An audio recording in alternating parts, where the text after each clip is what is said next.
story tonight comes from Kenya. Since March, devastating floods have killed hundreds of people there and displaced tens of thousands more.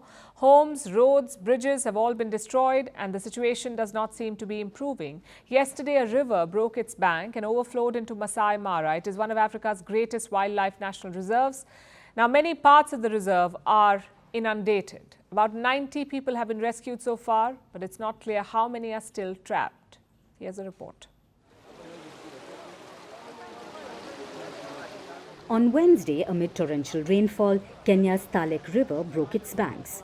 It overflowed into Maasai Mara, one of Africa's most popular wildlife reserves. Now parts of the reserve are inundated. Maasai Mara is a tourist hotspot in Kenya, and many of its camps have been flooded.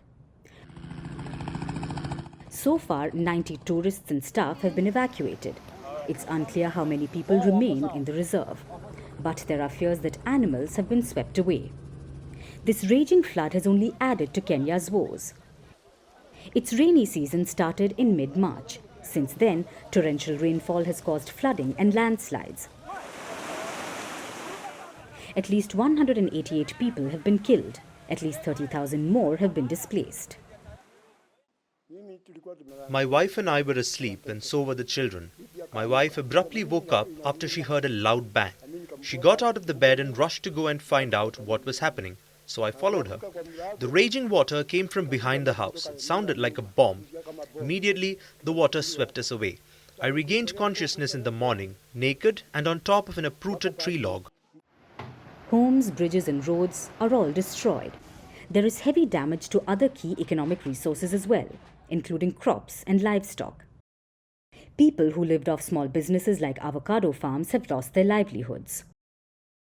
On Tuesday, President William Ruto amped up his efforts. He ordered the military to join the rescue operations.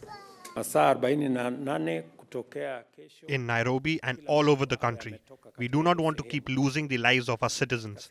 We will put in place adequate plans to feed them, shelter them, and provide all the necessary requirements. We decided this in Cabinet today, and the government will work with development partners on this undertaking. But local people say rescue efforts have been slow. Many have lost their homes and they have nowhere to go. So some people are climbing atop trees. Today, a man was rescued after being stranded in a tree for 5 days. Locals also say they lack equipment to dig through the debris and look for bodies. We have been searching with our bare hands unsuccessfully, but the smell concentrated around here makes us believe that she may be buried underneath here somewhere. We are asking for help from the government, any kind of help so that we may be able to find the bodies of our loved ones.